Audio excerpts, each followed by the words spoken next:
Career success platform channel पर मैं गौतम शर्मा आप सभी का हार्दिक स्वागत करता हूं। सीटेट, एसएसटी, पेपर सेकिंग, सामाजिक अध्ययन, previous question series, extra factor detail के साथ सीरीज को आगे बढ़ाते हुए आज हम कवर करेंगे 28 दिसंबर 2011 में पूछे गए प्रीवियस क्वेश्चनों को एक्स्ट्रा फैक्टर डिटेल के साथ। ये हमारा सेट नंबर 9 है। इससे पहले मैं आपको 8 सेट कंप्लीट करा चुका हूँ बच्चों। 60 क्वेश्चनों को मैं 2 पार्ट में आपको प्रोवाइड करा रहा हूँ। पार्ट नंबर 1 में क्वेश्चन नंबर 1 से लेकर 30 तक, जिनमें 30 क्वेश्चनों में लगभग 5 से 6 टॉपिक बेहतरीन तरीके से मैं आपको ट्रिकी अप्रोच के साथ आपके माइंड में सेट कर रहा हूं।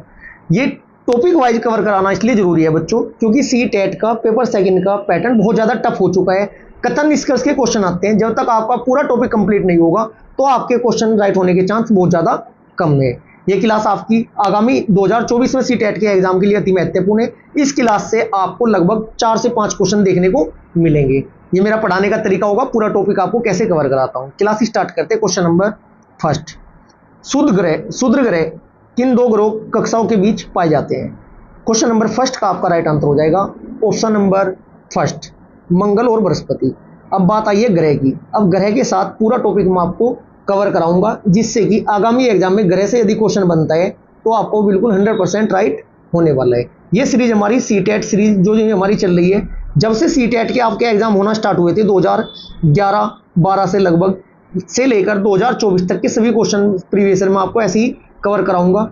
एक पेपर में आपके में यदि एक क्लास में लगभग 5 से 6 टॉपिक कवर करा रहा हूँ, लगभग मैं आपको 25 पेपर कवर कराऊंगा। 25 पंजे 125, 100+ टॉपिक आपके ट्रिक अप्रोच वाले, एक्स्ट्रा फैक्ट वाले कवर हो जाएंगे। इससे अलग आपको कुछ भी पढ़ने की आवश्यकता नहीं है। अब डिटेल से कवर करते हैं। अब आपके सामने एस के रूप में पेन चेंज कर लेता हूं बच्चों। जो आकार है, आकार को हम कैसे डिनोट करेंगे बच्चों? आकार को हम डिनोट करेंगे एस से। आकार को एस से क्या करेंगे? आकार। क्लियर है जी? और दूरी को करेंगे डिनोट कैसे? डी से। अब मैं आपको बता देता हूं ग्रह कितने हैं टोटल? 8। सबसे पहले नंबर पर आता है आपका बुध। सबसे पहले नंबर पर दूरी के अनुसार क्या आता है? बुध। बुध पर क्या लिखोगे? D1 लिख दो, बुध D1। इसके बाद आता है शुक्र D2। इसके बाद आती है पृथ्वी D3 मतलब दूरी के अनुसार। इसके बाद आता है आपका चौथे नंबर पर मंगल दूरी के अनुसार सूर्य से D4। इसके बाद आपका आता है बृहस्पति D5। इसके बाद आता है आपका शनि D6। इसके बाद आपका आता है अरुण D7। इसके बाद आता है आपका वरुण D8। इसका मतलब सूर्य के सबसे नजदीक ग्रह बुध है, सूर्य से सबसे दूर ग्रह कौन सा है? वरुण है। यहां तक क्लियर हुआ। अब आकार के अनुसार देखते हैं। जो आपके बाह्य ग्रह है 4, साइज 1 सबसे ज्यादा बड़ा कौन है? बृहस्पति। उससे छोटा नंबर 2 पर S2 शनि। अरुण S3 पर आता है, वरुण S4 पर आता है। जो बाह्य ग्रह होते हैं जुपिटर प्लैनेट बोलते हैं, बृहस्पति ग्रह बोलते हैं, ये 4 होते हैं। सबसे बड़ा number 1 Brihaspati, number 2 Shani, number 3 Arun, number 4 Varun. Number 5 पर आता है आपका पृथ्वी, नंबर 6 पर आता है आपका मंगल, नंबर 7 पर आता है आपका शुक्र, नंबर 8 पर आता है बुध। सबसे बड़ा ग्रह कौन सा है? बृहस्पति। सबसे छोटा ग्रह आपका बुध। अब हमारा क्वेश्चन था जो क्षुद्र ग्रह किन 2 ग्रह के मध्य पाए जाते हैं? क्षुद्र ग्रह ये होते हैं बच्चों, छोटे छोटे से। ये एक तो आपका बृहस्पति हुआ और एक आपका मंगल हुआ। अकॉर्डिंग टू डायग्राम में आपको सब कुछ कवर कराने वाला हूँ इस क्लास के अंतर्गत। बस कंप्लीट क्लास देखते हुए चलना है आपको। ऐसी क्लास आपने यूट्यूब पर अभी तक नहीं देखी होगी। जैसे कि देखिएगा हमारे क्वेश्चन नंबर 2 में मैं आपको ये बताऊंगा मंदिर स्थापत्य कला पूरी समझाऊंगा कैसे बनते हैं बच्चों मंदिर। इसके बाद उत्तरी अक्षांश, जो अक्षांश रेखा अंतरराष्ट्रीय रेखा है कितनी बार मुड़ती है, किस किस कर्क रेखा को कहाँ काटती है, मकर रेखा को कहाँ काटती है, भूमध्य रेखा को कहाँ काटती है, यहाँ से क्वेश्चन पूछा जाएगा। इसके बाद महासागर की अवस्थिति बताऊंगा, कौन सा सबसे बड़ा है गहराई के अनुसार, क्षेत्रफल के अनुसार। इसके बाद मैं आपको इनको डायग्राम समझाऊंगा अच्छी तरीके से। कर्क रेखा, भूमध्य रेखा, मकर रेखा को समझाऊंगा। ठीक है जी। यहीं से ऐसे ही क्वेश्चन डिटेल से आपको एग्जाम में मिल जाएगा। नेक्स्ट क्वेश्चन देखते हैं। क्वेश्चन नंबर आपका सेकंड क्या कहता है? पेन चेंज कर लेते हैं। क्वेश्चन सेकंड, सही अर्थों वाले शब्दों का मिलान करें। क्वेश्चन नंबर सेकंड का आपका राइट आंसर हो जाएगा ऑप्शन नंबर क्या हो जाएगा बच्चों? क्वेश्चन नंबर सेकंड, सही अर्थों का चुनाव करें। स्तूप, मंडप, सीकर। देखते हैं। स्तूप का मतलब होता है टीला, जैसे अमरावती की पहाड़ियों वाला टीला है। ए का हो जाएगा आपका सेकंड। क्लियर है? इसके बाद मंडप का मतलब क्या होता है? होल। बी का क्या हो जाएगा? थर्ड। शिखर का अर्थ होता है टावर, जैसे मंदिर का शीर्ष, मंदिर का शिखर। सी का अर्थ हो जाएगा फर्स्ट। अभी देखो, ए का सेकंड, बी का थर्ड, सी का फर्स्ट। ए का सेकंड, बी का थर्ड, ए सी का फर्स्ट, ऑप्शन नंबर ए हो जाएगा। थोड़ा मैं आपको मंदिर शैली बता देता हूँ। भारत में ना मंदिर की 3 शैलियाँ प्रसिद्ध है, चौथी भी होती है पंचायत शैली। इतने क्वेश्चन नहीं आते पंचायत शैली से। पंचायत शैली क्या होती है बच्चों, एक तो बीच में बड़ा मंदिर होगा, उसके साइड में 2 छोटे इधर 2 छोटे इधर, उसे पंचायत शैली बोलते हैं। अब हमारे यहाँ जो 3 प्रमुख शैली है, नागर शैली है जिसके मंदिर ऐसे होते हैं, एक द्रविड़ शैली है जिसके मंदिर ऐसे होते हैं, एक बेसर शैली है जिसके मंदिर ऐसे होते हैं। ये वाला मैं टॉपिक आपको ट्रिक के साथ प्रोवाइड जल्दी कराने वाला हूँ, क्योंकि टॉपिक वाइज आपको ट्रिक अप्रोच की पर डे क्लास देना कल से मैं स्टार्ट कर दूंगा। देखिएगा मंदिर में क्या क्या होता है। मंदिर स्थापत्य शैली, नागर शैली का मंदिर बना हुआ है। एक तो होता है चबूतरा। मंडप किसे बोलते हैं बच्चों, होल को बोलते हैं। देखो बीच में जो होल पे निशान लगाए इसी को मंडप बोलते हैं। शिखर बोलते हैं किसे बच्चों, शिखर किसे बोलते हैं, जो उसका ऊपरली साइड का जो हिस्सा होता है उसे शिखर बोलते हैं। क्योंकि मंदिर की बात हो रही है, आमलक बाद में आएगा। शिखर जो टॉप होता है, गर्भगृह क्या होता है, जहाँ मूर्ति स्थापित होती है। क्लियर है, यहीं से क्वेश्चन पूछा गया है, लास्ट ईयर भी इस बार भी पूछा जाएगा। क्वेश्चन नंबर 3, किसी स्थान के बारे में निम्न सूचनाओं पर विचार करें। यह है 30 डिग्री अक्षांश पर स्थित है, बी यह है उत्तरी गोलार्ध में स्थित है, यह पूर्वाहन यामोत्तर से पूर्व में स्थित है। इस स्थान की ग्लोब पर सही स्थिति दर्शाने हेतु क्या क्या आपको आवश्यक हो। इससे पहले आप इसका क्वेश्चन को राइट आंसर दोगे, ये टॉपिक ही कंप्लीट कवर कर लो ना, अपने आप राइट आंसर निकलते जाएंगे। क्वेश्चन नंबर 3 का आपका राइट आंसर हो जाएगा ऑप्शन नंबर बी, केवल बी व सी की आवश्यकता होगी। केवल बी व सी की आवश्यकता होगी। यह उत्तरी गोलार्ध में है और यह पूर्वोत्तर यमोत्तर के पूर्व में स्थित है। उससे आप लोकेशन निकाल सकते हो। 30 डिग्री अक्षांश तो आपका पश्चिम में भी हो जाएगा ना भाई, पूर्व की जगह पश्चिम में भी होगा 30 डिग्री अक्षांश, तो कहाँ से निकाल लोगे। चलो मैं थोड़ा आपको इसकी डिटेल बता देता हूँ, आंसर मैं आपको बता चुका हूँ। अब यहाँ से समझने की बात यह है बच्चों, यहीं से क्वेश्चन पूछे जाते हैं। अगर हम उत्तरी ध्रुव और दक्षिण ध्रुव को बिंदु मानते हैं ना, उत्तरी ध्रुव होता है नॉर्थ पोल, दक्षिण ध्रुव होता है साउथ पोल, इनको पॉइंट मान लिया तो अक्षांश रेखाओं की संख्या कितनी होगी 79। तो ये देखो, ये मान लिया बीच में रेखा है 0 डिग्री, 79 ऊपर होगी, 79 नीचे होगी। सर 79 का मतलब कैसे होता है, 79 का मतलब कैसे होता है, 79 8 दूनी 16, 79 नहीं बच्चों 89 है ये, 9 9 18 सॉरी ठीक है 79 और 79 कितने होते हैं, 79 और 79 9 9 18 का 8 कहाँ से लगा, 1 7 7 14 1 15 और 1 16, 79 नहीं 89 ही होगा ये,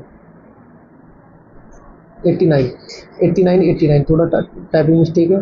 ठीक है जी, क्यों होगी बच्चों, देखो ये 90 डिग्री है, 90 डिग्री तक तो जाने की नहीं, तो यहाँ पर 90 डिग्री तक जाने के लिए 89 तक ही तो जाएगा। 89 डिग्री नीचे जाएंगे तो 179 होती है।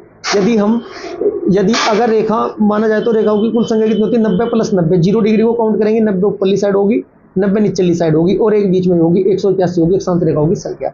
जो मैं कॉन्सेप्ट सिखाने वाला हूँ वो थोड़ा बता देता हूँ मैं आपको देशांतर रेखा के बारे में। उत्तरी ध्रुव और दक्षिण ध्रुव को मिलाने वाली काल्पनिक रेखा को देशांतर रेखा कहते हैं, इतना आपको पता ही है।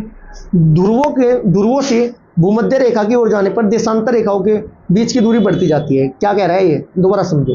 जब मैं ध्रुव से भूमध्य रेखा की साइड जा रहा हूँ, ये देखो ये रेखा की क्या हो रही है बच्चों, के बीच की दूरी बढ़ रही है ना, यहाँ पर पास है, जितने ध्रुवों की भूमध्य रेखा पर जाएगी दूरी बढ़ रही है, और भूमध्य रेखा से ध्रुवों की ओर जाने पर देशांतर रेखाओं की दूरी घटती है। ये आपका भूमध्य रेखा है, जब ध्रुव की ओर जाएंगे यहाँ पर चौड़ी है, ये पास मिलती जाएगी, देखना ये बात सही है बिल्कुल जी। देशांतर रेखाएं समांतर नहीं होती, बिल्कुल नहीं होती। ये क्वेश्चन एग्जाम में पूछा जा सकता है। 2 देशांतर रेखाओं के बीच सबसे अधिक दूरी भूमध्य रेखा पर होती है, कितनी, 111.3 किलोमीटर। अब अंतर्राष्ट्रीय जो रेखा के बारे में ये क्वेश्चन में पूछा गया था, अकॉर्डिंग टू ऑप्शन यह पूर्वांग यमोत्तर से पूर्व में स्थित है। ये मैं आपको बता देता हूँ, यहाँ से ये समझना बहुत जरूरी है आपको। अंतर्राष्ट्रीय तिथि रेखा कितनी बार मुड़ती है ये आपको पता होना चाहिए, और कहाँ से होकर जाती है पता होनी चाहिए। कर्क रेखा, मकर रेखा, भूमध्य रेखा को कहाँ काटते हैं ये भी आपको पता होना चाहिए। 180 डिग्री देशांतर रेखा से पूर्व की ओर जाने पर एक दिन घटाना पड़ता है। जब 180 डिग्री देशांतर रेखा से आप पूर्व की ओर जाएंगे तो एक दिन घटाना पड़ेगा, जबकि पश्चिम की ओर जाएंगे तो एक दिन बढ़ाना पड़ेगा। अंतर्राष्ट्रीय तिथि रेखा बिल्कुल सीधी नहीं है, कुछ देशों के दिन और समय समान रखने के लिए ये 4 बार मोड़ आया हुआ है इसमें, 4 बार देखो, 1 2 3 फिर 4 बार मोड़ आया हुआ है। अंतर्राष्ट्रीय तिथि रेखा को प्रशांत महासागर से होकर खींचा गया है। इसके सबसे नज़दीक बेरिंग जलडमरू, ये भी क्वेश्चन पूछा जा सकता है। अंतर्राष्ट्रीय तिथि रेखा के सबसे नज़दीक कौन है, बेरिंग जलडमरू। अब मोस्ट इंपॉर्टेंट बताने जा रहा हूँ बच्चों में, कर्क रेखा को अंतर्राष्ट्रीय तिथि रेखा कहाँ काटती है? अल्जीरिया में। भूमध्य रेखा को अंतर्राष्ट्रीय तिथि रेखा कहाँ काटती है? गिनी की खाड़ी में। मकर रेखा को अंतर्राष्ट्रीय तिथि रेखा कहाँ काटती है? अटलांटिक महासागर में काटती है। Next question, question number 4। Hind महासागर का आकार अंग्रेजी में एस आकार का है। यदि आपने मेरी महासागर की क्लास देखी है या मुझसे पढ़े हो आप बच्चों भूगोल को, तो आप इसे यहीं कहीं गलत ठहरा दोगे कि नहीं सर ऐसा नहीं है, क्योंकि मैं ट्रिक के साथ आपको कवर करा चुका हूँ। हिंद महासागर का एस आकार प्राकृतिक पोतराशियों और पतनों के लिए आदर्श स्थिति है। दिए गए विकल्प का सही चुनाव कीजिए। क्वेश्चन नंबर 4 का आपका राइट आंसर हो जाएगा ऑप्शन नंबर 2, ए और बी दोनों असत्य है। जब मैं आपको बताया अगर पढ़े होंगे तो असत्य बताओगे ना, मैं इसमें टाइम ही नहीं वेस्ट करता। क्यों सर? आ जाओ समझा देता हूँ क्यों। हमारे यदि मैं बात करूँ महाद्वीपों की संख्या कितनी है? 7। यदि मैं बात करूँ कुल प्रमुख महासागरों की संख्या कितनी है? 7। नंबर 1 प्रशांत महासागर, नंबर 2 अटलांटिक महासागर, नंबर 3 हिंद महासागर, नंबर 4 आर्कटिक महासागर, नंबर 5 अटलांटिक महासागर। एक महासागर वाली क्लास में आपकी स्पेशल लेकर आने वाला हूँ। ये तो क्वेश्चन के एक्स्ट्रा फैक्टर डिटेल कवर करा रहा हूँ, इसलिए पूरा टॉपिक यहाँ कवर नहीं करा सकता। क्षेत्रफल के अनुसार देखिएगा, सबसे पहले सबसे बड़ा महासागर क्षेत्रफल के अनुसार प्रशांत महासागर है, उससे छोटा अटलांटिक महासागर, उससे छोटा हिंद महासागर, उससे छोटा आर्कटिक महासागर। गहराई की दृष्टि में सबसे गहरा प्रशांत महासागर, फिर अटलांटिक महासागर, हिंद महासागर, आर्कटिक महासागर। अब मैं आपको डायग्राम के अकॉर्डिंग सुना देता हूँ, समझा देता हूँ। क्वेश्चन क्या कहते हैं? एस आकार की आकृति बता रहा है हिंद महासागर की। हिंद महासागर की एस आकार की आकृति बता रहा है। हिंद महासागर तो ये रहा भारत से निचली साइड। कहाँ आकृति है एस आकार की? एस आकार की आकृति इस महासागर की। देखो इसका नाम क्या है? अटलांटिक। अगर अटलांटिक की बात करता मेरा राइट आंसर होता, जबकि कर ही नहीं रहा, उससे मुझे कोई मतलब ही नहीं है हिंद महासागर से, तो दोनों आपके गलत हो जाएंगे। यदि क्वेश्चन पूछा जाता है एस आकार की आकृति किसकी है? अटलांटिक महासागर की आकृति कैसी है मेरे प्यारे बच्चों? एस आकार की आकृति है। ये दूसरा सबसे बड़ा महासागर है। ठीक है जी। एक क्वेश्चन मैं बताना चाहता हूँ, हिंद महासागर ही एकमात्र ऐसा महासागर है जिसका नाम किसी देश के नाम पर, हिंद के नाम पर, मतलब भारत के नाम पर रखा गया है। हिंद महासागर, क्लियर है जी। हिंद महासागर का नाम किसके नाम पर रखा गया बच्चों? भारत के नाम पर, हिंदुस्तान के नाम पर, क्लियर है। एक क्वेश्चन पूछा जाता है हिंद महासागर की आकार कैसा है? त्रिभुजाकार है। कैसा आकार है? देखना त्रिभुजाकार है क्या? त्रिभुजाकार, ठीक है जी। Next question, question number 5। अगर हम उत्तरी ध्रुव से दक्षिण ध्रुव की ओर तरफ जा रहे हैं तो उन रेखाओं का अनुक्रम क्या होगा जिन्हें हम पार करेंगे? क्वेश्चन नंबर 5 का आपका राइट आंसर हो जाएगा बच्चों ऑप्शन नंबर 1, उत्तरी ध्रुव वर्त, कर्क रेखा, विषुवत रेखा, मकर रेखा, दक्षिण ध्रुव। सर जी कैसे? डायग्राम में समझो, मैं बताता हूँ कैसे। देखिएगा, उत्तरी ध्रुव इसे बोलते हैं नॉर्थ पोल, इसे बोलते हैं साउथ पोल। कंडीशन क्या कह रहा है बच्चों मेरे? उत्तरी ध्रुव, यदि हम उत्तरी ध्रुव से दक्षिण ध्रुव, अब कोई है ये यहाँ पर उत्तरी ध्रुव पर बैठा है, ये उत्तरी ध्रुव से नीचे जाना चाह रहा है दक्षिण ध्रुव पर। सबसे पहले नॉर्थ पोल को कवर करेगा, फिर कर्क रेखा को क्रॉस करेगा, फिर भूमध्य रेखा को क्रॉस करेगा, फिर मकर रेखा को क्रॉस करेगा, नॉर्थ पोल, फिर ये साउथ पोल पर आएगा। राइट आंसर आप समझ चुके होंगे। कर्क रेखा 23.5 डिग्री उत्तर की साइड होती है, बीचों बीच अक्षांश रेखा कौन सी होती है? भूमध्य रेखा होती है, जिसे विषुवत रेखा कहते हैं। 23.5 डिग्री दक्षिण की ओर, साउथ की ओर मकर रेखा होती है। ये आप समझ चुके होंगे according to diagram. Question number 6, Bharat का पहला उप प्रधानमंत्री कौन था? क्वेश्चन नंबर 6 का आपका राइट आंसर हो जाएगा। क्वेश्चन नंबर 6 का आपका राइट आंसर कौन सा हो जाएगा बच्चों? ये राइट आंसर हो जाएगा आपका ऑप्शन नंबर 3, सरदार वल्लभ भाई Patel.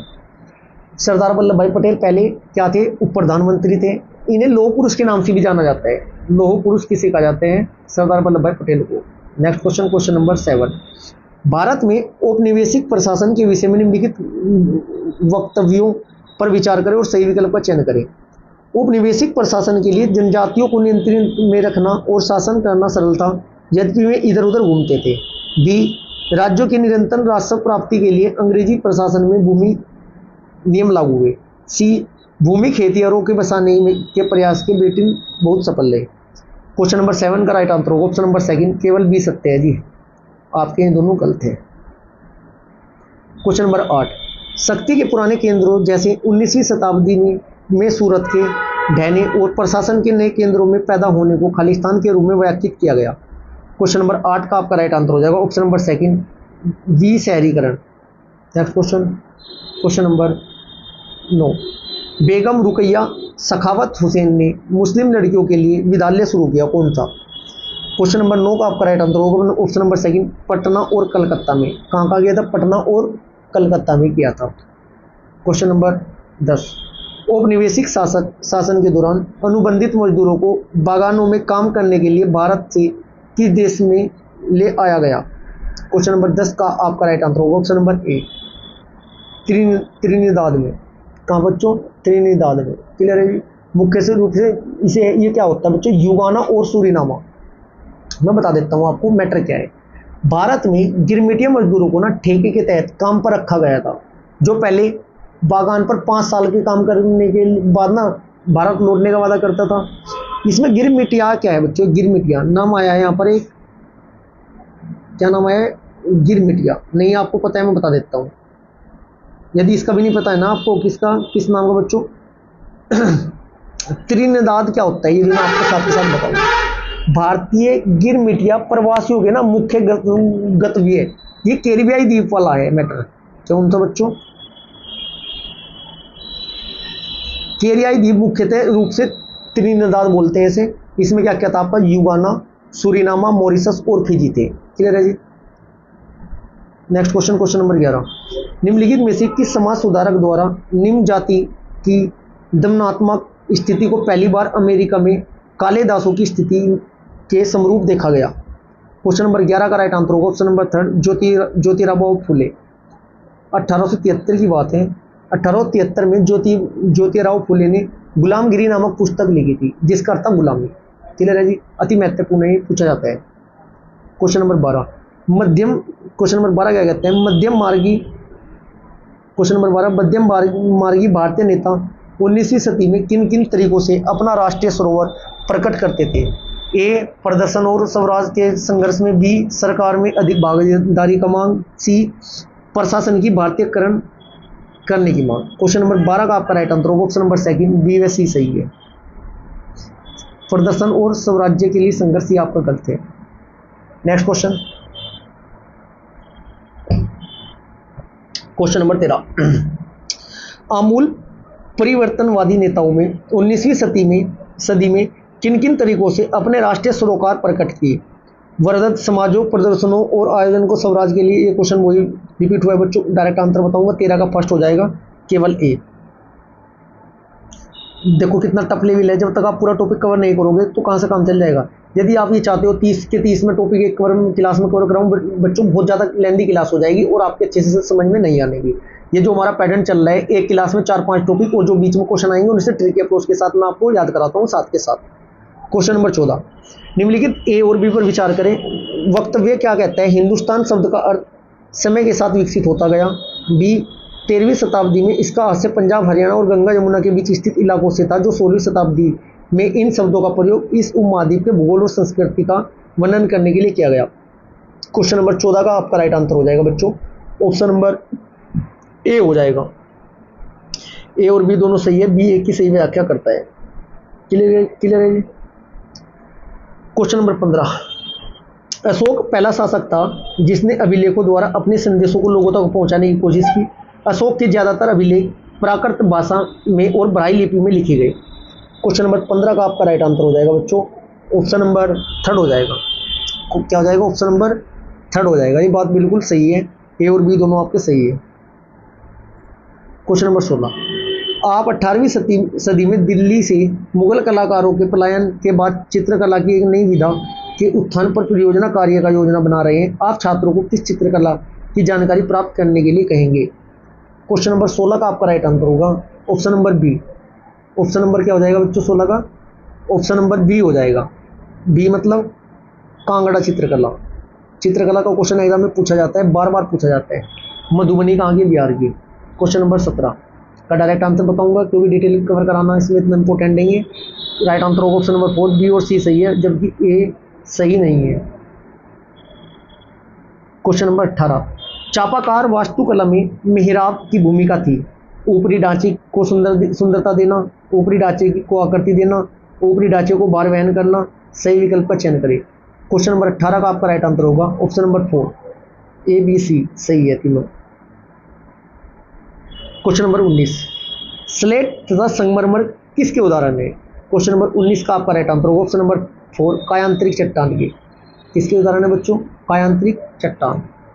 Next question, question number 20, निम्नलिखित युग्मों पर विचार करें। शीतोष्ण सदाबहार वन दृढ़ काष्ठ वर्ग से, शंकुधारी वन मृदु काष्ठ वर्ग से, उष्ण कटिबंधीय पर्णपाती वन दृढ़ और मृदु काष्ठ दोनों प्रकार के वर्ग से है। कौन सा सही है? क्वेश्चन नंबर 20 का राइट आंसर होगा ऑप्शन नंबर सेकंड, केवल 20 सही है जी। शीतोष्ण सदाबहार वन जो होते हैं ये काष्ठ दृढ़ काष्ठ वर्ग से, दृढ़ नहीं बच्चों, कठोर एवं नरम दोनों लकड़ी वाले होते हैं, इसलिए आपका ये गलत है ऑप्शन नंबर ए। शंकुधारी वन बिल्कुल ये ठीक है। इसके बाद बात करते हैं उष्ण कटिबंधीय पर्णपाती वन क्या होते हैं बच्चों? ये कठोर लकड़ी के पेड़ है, मृदु काष्ठ के नहीं है, दोनों को नहीं कठोर के है। क्वेश्चन नंबर 21, उच्च वायुदाब से स्वच्छ आकाश शुष्क अचल मौसम बनता है। वायुदाब का क्षेत्रीय वितरण किसी प्रकार की उपस्थिति वायु के ताप द्वारा प्रभावित होती है। क्वेश्चन नंबर 21 का right answer option number A, दोनों सही है और व्याख्या भी सही कर रहे हैं। क्वेश्चन नंबर 22, वायुमंडल में सौर सीमा से मध्य सीमा की ओर बढ़ने पर क्या होता है? क्वेश्चन नंबर 22 का राइट आंसर होगा ऑप्शन नंबर 2, पहले घटता है फिर बढ़ता है तापमान, पहले बढ़ता है फिर घटता है। लगभग 165 मीटर ऊंचाई पर जाने के बाद 1 डिग्री सेल्सियस घट जाता है। ठीक है जी। क्वेश्चन नंबर 23, सारा मरुस्थल में मिलित गुफा चित्रों में नदियों को मगरमच्छों के साथ दर्शाया गया है। हाथी, शेर, जिराफ, शुतुरमुर्ग, भेड़, मवेशी और बकरियां को आम पशुओं के रूप में दर्शाया गया है। यह बताता है, क्या बताता है बच्चों? यह बताता है सारा कभी हरा भरा मैदान हुआ करता था, option number A. Question number 24, question number 24 का आपका right answer option number 4, A, B और डी सही है, जबकि सभी खनिज सेल नहीं है, ये आपका गलत हो जाएगा। क्वेश्चन नंबर 25, जनसंख्या पिरामिड के संदर्भ में निम्न में से क्या सही है? कुल जनसंख्या विभिन्न आयु वर्गों में विभाजित होती है, जैसे 5 से 9 वर्ष, 11 से 14 वर्ष। कुल जनसंख्या का प्रतिशत इन वर्गों में से प्रत्येक वर्ग में पुरुष और स्त्रियां उपविभाजित होते हैं। जनसंख्या की आयु लिंग संरचना के हाथ से विभिन्न आयु वर्गों में केवल महिलाओं की संख्या है। क्वेश्चन नंबर 25 का आपका राइट आंसर होगा ऑप्शन नंबर ए, केवल ए और बी सही है आपके। क्वेश्चन नंबर 26, निम्न में से लैटिन शब्द का अर्थ स्थिर है, किसका स्थिर है बच्चों? लैटिन शब्द का अर्थ क्या होता है बच्चों? ये होता है सेडिमेंटम का अर्थ होता है स्थिर। ठीक है जी। नेक्स्ट क्वेश्चन, क्वेश्चन नंबर 27, स्थानांतरित कृषि और चलवासी पशुचारण निम्नलिखित में से किसके उदाहरण है? क्वेश्चन नंबर 27 का आपका राइट आंसर होगा ऑप्शन नंबर सेकंड, आदिम निर्वात कृषि। क्वेश्चन नंबर 28, भारत का वर्णन करने के लिए विविधता में एकता वाक्यांश किसने दिया? क्वेश्चन नंबर 28 का आपका राइट आंसर होगा ऑप्शन नंबर 3, जवाहरलाल नेहरू जी ने दिया था। डिस्कवरी ऑफ इंडिया इनकी फेमस पुस्तक है, discovery of India. Question number 29, किसी क्षेत्र की विविधता को ऐतिहासिक और भौगोलिक कारण प्रभावित करते हैं, इस कथन के संदर्भ में निम्न में से कौन सा युग्म असंगत है? क्वेश्चन नंबर 29 का आपका राइट आंसर होगा ऑप्शन नंबर 3, लाहौर और लखनऊ। क्वेश्चन नंबर 30, भारतीय संसद में कौन सम्मिलित नहीं है? क्वेश्चन नंबर आपका 30 का आपका राइट आंसर होगा ऑप्शन नंबर 4, विधान परिषद। संसद में बच्चों क्या क्या होता है बच्चों? ये हमारी संसद है, संसद के 3 पार्ट है। एक तो आपका नंबर 1 लोकसभा, नंबर 1 बोल दो यार, आगे पीछे करके बोल दो। लोकसभा होती है, राज्यसभा होती है और राष्ट्रपति होता है। लोकसभा निम्न सदन, राज्यसभा उच्च सदन। लोकसभा का सदस्य बनने के लिए 25 साल उम्र होनी चाहिए, एमपी बनने के लिए, राज्यसभा के लिए 30 साल उम्र होनी चाहिए। ये आज की क्लास हमारी यही समाप्त होती है। यदि क्लास आपको अच्छी लगे तो वीडियो को ज़्यादा से ज़्यादा लाइक करें, शेयर करें। यदि चैनल को सब्सक्राइब नहीं किया तो चैनल को सब्सक्राइब जरूर करें। इसका पार्ट सेकंड में आपको कल प्रोवाइड करा दूंगा बच्चों। अच्छे से बस कंप्लीट क्लास देखते हुए चलनी है आपको और सभी टॉपिक कवर करते हुए चलना है। Thank you.